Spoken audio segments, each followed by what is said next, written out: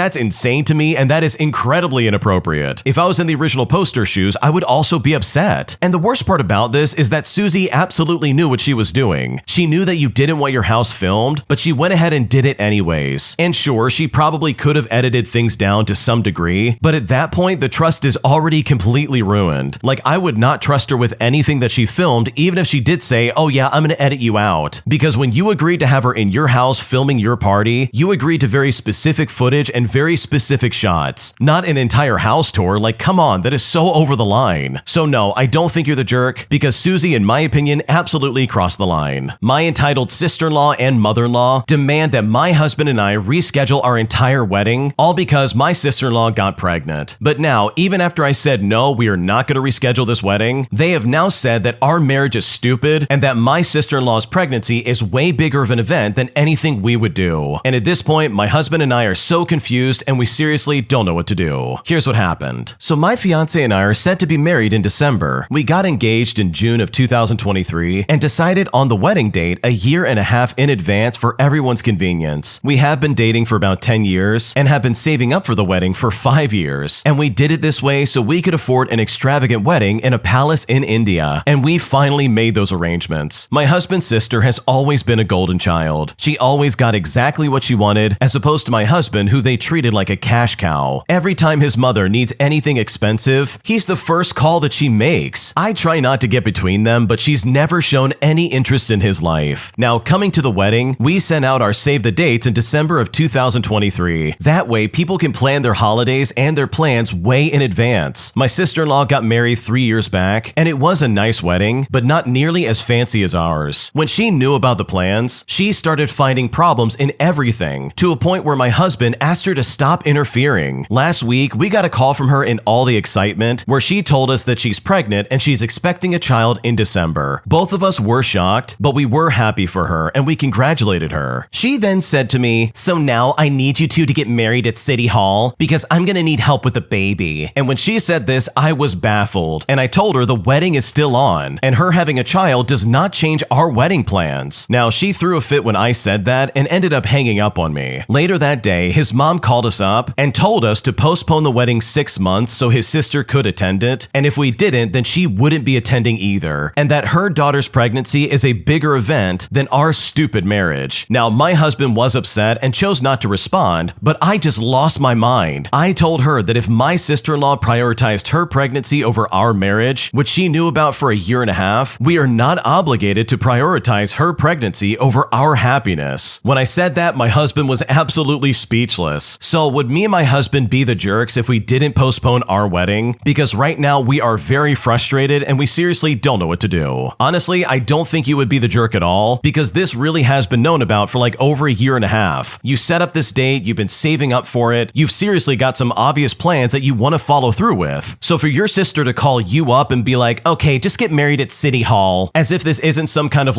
big event that you want to try and celebrate, that is insane behavior, and there's no good excuse for that. She has no right to make that kind of demand from you, and it's honestly disgusting that she would even begin to entertain that. It's also really weird to me that the mother-in-law is like, oh, you're either gonna postpone it by 6 months or I'm not going either. And it's okay, then just don't show up. And the original poster goes on to explain in the comment section that they don't blame their sister-in-law for prioritizing their health and their baby, but for them to expect them to reschedule their entire wedding just for them, especially after all the trouble that this sister-in-law has caused them, that just doesn't seem right, and it really does seem insane. And I 100% agree with them. So no, you are not the jerk by denying this demand, and I don't blame you for shutting that down altogether. If you like Am I the Jerk, you're probably going to love Am I the Genius. Check it out, link down below in the description. Also, go to amithejerk.com/submit if you would like to submit your own stories. My entitled neighbor demands that I take down my fence from my backyard, as she claims that it's invading on her property by only 9 inches. So I decide to maliciously comply, resulting in my neighbor at my front doorstep once again, practically begging me to build a new fence since her aggressive German Shepherd no longer had an enclosed backyard that he could stay at. But after all she had put me through, as well as her saying she was going to take me to court if I didn't take down my fence, I told her I wasn't going to do a single thing. And I've honestly never felt better about getting back at my rude neighbor in my life. Here's what happened. About 5 or 6 years ago, I built a fence in my backyard. I talked with my neighbors and we decided on a good place to build the fence. We knew an approximate property line based on some survey pins, but we were simply too cheap to pay for a surveyor. So we just shook hands and I built the fence. It was a great deal for my neighbors. I paid for literally everything. I built the fence and all they had to do was give me a thumbs up when it was done. Well, a year later, they sold their house. That meant that I got a new neighbor. More specifically, I got someone who we will call Anna. Anna was from the big city. She was a realtor and she had flipped 8 houses in 12 years. Anna loved this new house and planned on staying for a long time. And she also had a dog. Razzie was a German Shepherd mix that spent most of the day outside while Anna went to work. Razzie was aggressive towards children, animals, insects, and any plants that waved in the breeze. Razzie also, as Anna once told me, loved to chew on furniture, and that's why Razzie had to stay outside so much. About 6 months after Anna moved in, I saw a surveyor walking around in my neighborhood, and he was paying special attention to my backyard. The next day, Anna showed up at my front door with a stack of papers and asked me if I was going to pay her for the 9 inches that my fence was encroaching on her property. I explained the handshake deal with the last neighbors, but of course, she was having no part of it. She wanted the fence moved or she wanted money. No discussions. She had even spoken to her lawyer friend and was perfectly happy to take me to court over the fence. She said to me, "I don't know how you guys do it out here in the sticks, but where I come from, we follow the rules." So I got rid of the fence. The next day, I unscrewed the horizontal rails from the brackets, stacked the fence panels up against my garage, and pulled up the fence post with my working van. About a week later, Anna shows up at my front door again, and suddenly she wants to know when I'm going to be building a new fence. It turns out without my portion of the fence, she has not been able to let Razzie out unattended out of fear that he might run away, attack something, or get hit by a car. She also told me that she can't keep him in the house all day while she's at work anymore, since her furniture and her carpet are practically ruined. So I looked at her and I said, "Well, Anna, I'm not going to be rebuilding the fence. I don't want any legal trouble, and the best way to stay out of trouble is to not build near your property." When I said that, the look on her face was priceless. I thought she was going to cry, and she probably did when she got back home. She tried to protest, saying that she really needed the fence back, and she would even help pay for the new one. She told me how much she loved the style and aesthetic of the old one, and that it was just the location that she had a problem with. But you know what? I stood firm. There would be no new fence on my side of things. Fast forward, and she still never even got a fence. She made half-hearted attempts to put up some bamboo fencing, but Razzie tore through that stuff like wet newspaper. Eventually, I sold my place and I moved away. I took the old fence panels with me, and I still look at them every day when I let my dog out in the morning. And I'm honestly so glad that I got back at my rude neighbor in the way that I did. Yeah, that neighbor absolutely had all of that coming. First of all, who in their right mind's gonna act like that towards a fence? This lady greatly benefited from having that fence in the first place, and then she's gonna turn around and be like, "Oh, but I don't like it. That's not okay on my property." She was ready to go to court over those 9 inches of the fence being on her property. That is such a petty thing to do, and it's honestly so uncalled for. But it's honestly so satisfying to see her life pretty much fall apart right then and there, because she realized she screwed up big time. If she had just kept her mouth shut, there would still be a fence up to keep her aggressive dog in her property line. And now I bet that dog has completely ruined everything inside of her house. The furniture, the carpet, probably anything you can think of, that dog has probably chewed through. So good for the original poster for standing up for themselves and refusing to have any kind of like condescending discussion. Like she seriously tried to be like, "Okay, when's the new fence coming in?" while also offering literally nothing to get it built. Like why would the original poster pay for a new fence that they literally just had up on their property? So I know if I was in the original poster shoes, I would be very frustrated, but thankfully they got revenge and ended up getting the last laugh. Am I the jerk for telling my son that I have no plans to motivate or support him after he is an adult? Because right now his mom is incredibly upset, and at this point I'm not really sure what to do. Here's what happened. So my oldest kid is a good kid but kind of lazy. His mom has always protected him, and she has her reasons. Her first husband and child passed away about 22 years ago. 2 years after that, we met, we fell in love, we got married, and we had a kid. Unfortunately for me, our son's birth was a catalyst for regression for her. He could do no wrong. If I tried to punish or even just correct him, she would just get upset and start crying or even fight with me. If he found something difficult and I wanted him to work through it or just try harder, she would step in and tell me to back off or actually just do it for him. Well, this led to our divorce, and I wanted to be a father and not a spectator. She fought so I wouldn't get custody, and I ended up with visitation. My kid wouldn't do anything though. He wouldn't bring his homework over, and all he wanted to do was play video games. If I didn't let him, then he would have tantrums, and it was exhausting. And she would always back him up. It was just always my fault. Fast forward, and I remarried to my wife, who we will call Diane. We have 2 children, and we are doing our best to raise them right. My son stopped coming over when he was 14, and even though I still invite him, he rarely responds. My child support just stopped, and his mom has been giving it to him to do whatever he wanted for the last 3 years, which honestly is not my problem. Well, he called me to see if I could help him with money. I asked him what for, and he said that his mom can't give him the allowance that he's used to getting. I asked him if he's going to be attending some sort of